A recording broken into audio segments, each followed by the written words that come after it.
My name is Beth Fraser, and I'm with the Office of the Secretary of State. And Minnesota not only has one of the best, we have the best election system in the country. And I'm happy to be here to talk about some of the safeguards that are built into the system that help keep it secure. One is that in Minnesota, we use one centralized database to keep all of the voting information. So it's a statewide voter registration system. And counties, the county auditors are the ones who enter data into the system, but it's one system. So whenever they get a new voter registration card, they first look you up in the system to see if you already have a record. If you do, then they update it so that you're not in the system twice. You're not going to be able to vote twice. Even if you submitted 45 voter registration cards, you'd only be in the system once because they would see your record there and update it. If you're not in the system, of course, then they add you to the system. We also verify the information that people provide on their voter registration applications. New voters have to provide a Minnesota driver's license number, a state ID card number, or the last four digits of their social security number if they have one of these numbers. And we then verify their name and the ID number they provided against either the Driver and Vehicle Services database or the Social Security Administration database. If the information cannot be verified, then their name is flagged on the roster so that when they go in to vote, they need to provide additional information. We also verify the addresses provided. After every voter registers or updates the registration, they're sent a non-forwardable postcard. So they're sent a postcard to the address they provided that says, do not forward, return to sender if this person doesn't live there. If the postcard is returned, again, their name is flagged on the roster, so when they go in to vote, they're required to answer questions under oath about where they actually live before they'll be provided with a ballot. We conduct a number of data matches and do database maintenance to keep the system as up to date as possible. Each year, we look for voters who have not voted in the past 4 years, and those names are removed. This past year, I think we removed about 200,000 voters who had not voted in the past several years. Deceased voters are removed based upon a notification either from the Minnesota Department of Health or from the Social Security Administration. In addition, county auditors can remove a person's from the database if they've deceased, if they see an obituary in the local paper, or if they get written notice from another registered voter.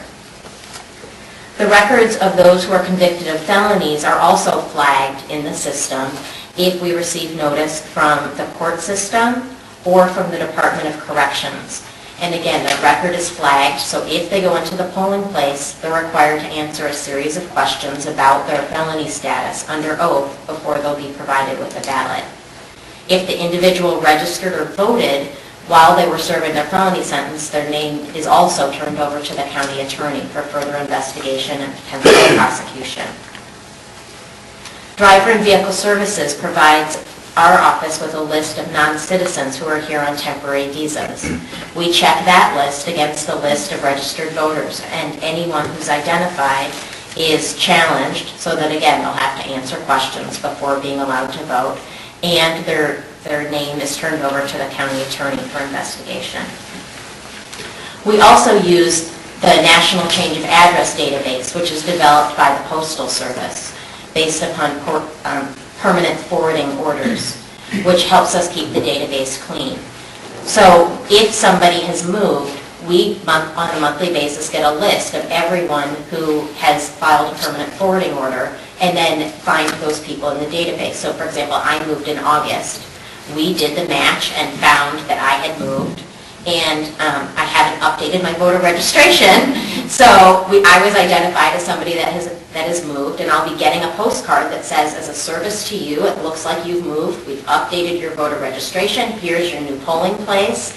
If you didn't move, let us know and we can reverse this action, but otherwise you're all set to vote at your new location.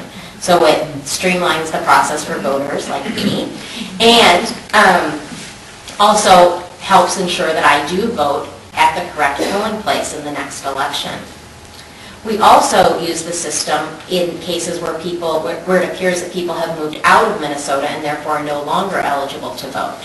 And so if it appears that you've moved out of state, we send you a different postcard that says, it appears that you're no longer eligible to vote in Minnesota. If you have not moved out of the state, if you haven't changed your residence, let us know and we won't take any action. But otherwise, we're going to remove your name from the list of eligible voters. And we do occasionally, the counties do get calls from people who have moved on a temporary basis and it was entered as a permanent change, but that's why we have the system with the postcards so that any mistakes like that can be caught. We also, as you know, have Election Day registration, and Election Day registrants are subject to these same verification procedures. Their information is entered into the system, but first we check to see if there's another record for them. We verify their information with the Driver and Vehicle Services database and the Social Security Administration database. We send them a non-forwardable postcard, and if the postcard is returned, the county auditor is required to determine whether the person was actually eligible to vote, or was it returned because of a typo, for example, in typing in the person's address. But if they cannot determine that the person was eligible to vote, then they're required to turn that person's name and information over to the county attorney for further investigation and potential prosecution. We also check against the database of felons from the Department of Corrections, as well as the list of non-citizens from Driver and Vehicle Services. And anyone who has voted who is matched against those lists is both challenged in the database and turned over to the county attorney. Any violation of election law is a felony in Minnesota. The statewide voter registration system also has checks for anyone who has voted more than once. After the election, the counties do two processes at the same time. They go in and enter a note that you voted if you were a pre-registered voter. They also enter all of the Election Day registrations. And if during this process one county enters that you voted and then another county enters that you voted, the system will show a warning to say, wait a minute, it looks like this person has voted more than once. And the counties immediately begin investigating to see whether there was a data entry error, was it really this person, or was somebody who was doing data entry, did they enter the wrong line? The way that they enter the pre-registered voters, as you might have noticed, on the roster, in addition to your name and address, there's a barcode. And so after the election, they go through and they swipe the barcodes to enter that you voted. Well, it's easy to accidentally swipe the wrong line occasionally. And so sometimes it's just you swiped the wrong line. Or if you started signing your name on one line and then realized, oh, that's not my line, and crossed it out and then signed your name on the next line, the person doing data entry quickly might have seen the beginning of your signature and thought it was a signature and entered history. But when they go back and look, it's like, oh, well, this is clearly not a full signature. This is the person below who began signing their name. So there are warnings built into the system, and any instances that appear to be there are investigated. Any that do, for which there isn't a reasonable explanation like that, are turned over to the county attorney and for prosecution. The correct number of ballots is ascertained at the polling place on election night by election judges of different major political parties. Before they're allowed to go home, the election judges are required to ensure that the number of ballots in the ballot box matches the number of people who came in and voted that day. So if you ever hear, oh, there were more votes than voters, it's just not possible, because at the 4,100 precincts around the state, the election judges of different parties made sure that the numbers balanced. They do this by either counting the number of signatures in the roster and making sure that that adds up to the number of ballots in the ballot box, or by counting the number of voter receipts. So I don't know if you remember, but when you go into the polling place and you sign the roster, they don't hand you a ballot. They hand you a little slip of paper. And then you're required to go to the next election judge and turn over the slip of paper. And it's like, why am I handing this little slip of paper around?